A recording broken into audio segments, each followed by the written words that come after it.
Okay, what's going on? Vince Rapsardi, Big Blue, Unbiased.com. We're going to do a recap here. We're going to do a draft recap. I cannot believe it's over. Okay, we talked about it for a month. I remember kind of prepping, doing some mock drafts, and saying, okay, we still have like 3 weeks, a month. It's over now. Everyone has been selected. The Giants made some trades. They made some moves, and they're getting rave reviews so far about their draft class. We'll get into that. But first, Manscaped.com is our sponsor. Make sure, if you could, support them, Manscaped.com. BBU is the promo code, 20% off plus free shipping. So you get 20% off, and then you get free shipping. Why wouldn't you want something that's free on top of something that you get 20% off on? They have other things aside from, like, ball shavers. I know people think it's just about your balls. No, they have face razors and nose hair and ear hair trimmers and all that cool stuff. Make sure to check them out, Manscaped.com. Promo code is BBU for 20% off plus free shipping. Okay. So the New York Giants, like I said, the draft is over. They are getting big-time reviews, a lot of A's. If you go out and... I know that Giants.com is essentially propaganda. I think we understand that at this point. They're not going to tell you too much of the truth there. But they do have an article that they posted, and it kind of gives all of the grades from some of the beat writers, New York Giants beat writers, NFL beat writers in general. A lot of A's. Even Matt Lombardo, I think, gave Dave Gettleman an A or an A- or something like that. And we know he's no fan of Gettleman. A lot of people who are not big fans of Gettleman still thought that he had a great draft. And if you continue to see how his Giants career is going, they still have to win football games. Well, this is obviously the make or break year. They have to make the postseason this year. But things are really starting to trend up after a very rocky start. The rebuild is starting to go in a nice direction. They were obviously able to trade their first-round pick and get a first-round pick next year, a fourth-round pick next year, and a fifth this year, while moving back from 11 to 20 to take Kadarius Toney, the wide receiver from Florida. And then they were able to, in the second round, trade back from 42 to 50, and they got Azeez Ojulari, who many people believe is a first-round talent. He's just had some injury issues. That's kind of the concern with him. But my point is that people really love Dave Gettleman's draft. They think he did an outstanding job. And again, that's hard to find because people don't like Gettleman. And, even if they think that he did a nice job, there's always going to be a but. There really weren't too many buts in this one. If you look at all the reviews, A for the most part, every single A, if not B+ at the worst. People were impressed with his draft class, as they should be. Some really nice trades that are going to help them next season. They're going to add some legitimate draft capital going into next year's class. And they got impactful players in this year's class. Obviously, Kadarius Toney, we talked about when he was drafted just a couple of days ago. His ability, and I did one film room video, but then I got a copyright claim or strike, so I took the video down. But essentially what I was saying in the video, if you watch him, you watch his highlights, he is just so tough. He is so tough, and he is quick. His ability to cut, to stop on a dime, to make defenders miss, human joystick. And I think that phrase can, sometimes people throw that around, video game kind of player. But as good as I've seen, he makes defenders miss and makes them look stupid. So he's tough. He'll fight for extra yards. He doesn't mind trying to run people over. He's not that big, but he doesn't mind getting physical as a receiver, which is kind of... Today's game, you don't see that too often. You don't see... Receivers don't want to be physical. They want to be like sports cars. They want to be shiny and catch passes down the field and touchdowns. They don't want to get hit. They're not looking to do that. So, very impressed. I'm sure you guys have already watched some highlights on him.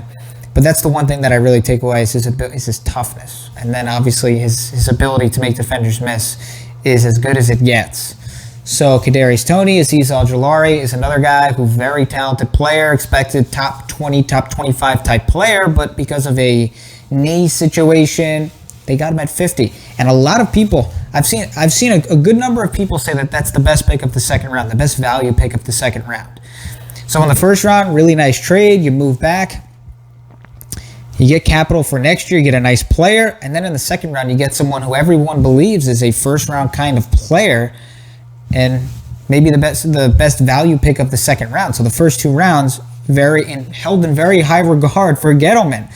They go into the third round. Aaron Robinson, the corner from UCF. A lot of people are liking that pick. They thought Robinson could have gone way earlier, maybe somewhere in the second round. He's a player who he's played the slot, plays outside. They're thinking he can be kind of a box safety as well, so he offers the Giants some flexibility in their secondary, which is what they're looking for. That's kind of what they do. That's kind of what the Joe Judge era is about. It's about flexibility. It's about being versatile.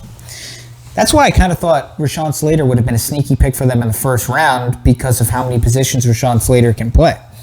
But, by the way, I think that's a great pick by the Chargers. But in the third round, you get a player like Aaron Robinson. The Giants were 14th in pass defense EPA last season. Expected points added. Pass defense, expected points added. They were 27th in 2019, so they really improved. The top teams in that category, they make the playoffs most of the time. Very good odds that if you are good against the pass, that you're going to most likely be a playoff team. Obviously not always. There's always exceptions. But if you're good, really good against the pass, you have a really, really good chance of making the postseason. You got to be good against the pass in today's NFL. You got to be good throwing the football. You got to be good against the pass. So they add another nice player to their secondary. We know that they have Bradbury, Adoree Jackson. They got Jabril Peppers. They got Logan Ryan, Xavier McKinney, Darnay Holmes. They have a really, really solid group. And if a player like Robinson or another player that we're going to talk about a little bit later in Rodarius Williams, if you have one of these guys just step up and being an above-average defensive back, wow, you got a really, really nice secondary with a lot of depth and a lot of movable pieces, a lot of versatility. The fourth round, Elerson Smith, the edge rusher from Northern Iowa. Very athletic. You watch him, long arms. So they add another edge rusher, Azeez Ojulari and Elerson Smith. So they add more edge rushers to their unit in order to mix and match. Remember, scheming together a pass rush is what they do. That's their thing. They were last in pass rush win rate last season. So they're talent-wise, due to injury mainly, with Zimenez and Carter being out for most of the season, their pass rush win rate was last because they were kind of lacking in terms of talent and depth. But they were 10th in pressure percentage, so they were scheming together a pass rush, and essentially that's what they plan on doing this season. Just by the look of their roster, they had two edge rushers in the first 4 rounds of their draft. They're willing to just add some more pieces. If those guys are above average, to go with Zimenez and Carter, Afadi Adenabo, you got a nice group there. You move on to the 6th round, Gary Brightwell, the running back from Arizona.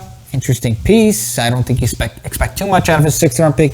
We'll see. And then you have Rodarius Williams, another 6th round pick from Oklahoma State. And again, 6th round picks, you're just kind of taking a flyer and you're seeing what happens. You don't really know if he can make the team, if he can play special teams his first season, whatever it might be.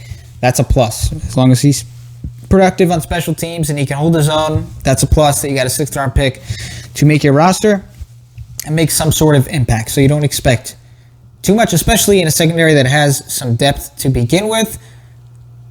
But it's a flyer, right? In the 6th round, you're just kind of taking flyers and seeing what happens. So that's that. That is kind of the Giants draft recap. I thought they did a nice job. They added some more pass rushers. Now they can just kind of mix and match and see what works best for them. I'm surprised that they did not spend a draft pick on a defensive lineman. I actually thought Christian Barmore might have been their 1st round pick. So the fact that they didn't add a interior defensive lineman. Let me clarify that, like a defensive tackle. I am surprised by that, but they do have the addition of Danny Shelton, B.J. Hill, Leonard Williams, Dexter Lawrence. So it is a nice group. They're not that thin there, but I thought that they would add an interior guy. So they didn't do that. I don't think that's like a terrible thing, but it's interesting. Obviously, the addition of Kadarius Toney was huge. I thought at some point in those first 2 or 3 rounds, you got to add another wide receiver or another playmaker. Because if Kenny Golladay is not available, which there's been times where he hasn't because of injury in his career, I don't think Daniel Jones can carry the Giants' offense. He's going to need a legitimate number 1 kind of player. I don't know if Kadarius Toney will be a number 1 receiver right away, right off the bat, but clearly a quality playmaker that if Kenny Galladay's out, you have Toney, you have Slayton and Shepard, as long as those guys are healthy, and if Barkley's healthy, you can at least, I think that's definitely a good enough group to get by. you can get by with and be at least an average offense. I know people don't want to hear that. I think people think the Giants are going to take off and be a top 5 offense, and maybe they are. I don't know. We'll have to watch, right?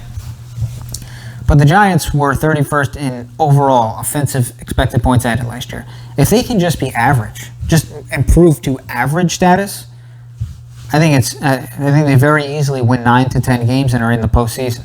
I think that they're a postseason team if they're an average offense because their defense is good. So they just have to improve. I don't expect them to go from 31 to 3. That could happen. You never know. You never know. But like I said, if they can just improve from 31 to 16, I think they'll win at least 3 or 4 more games, and I think they will be a postseason team as long as their defense is as good as they were last year, and I think that they're going to be better.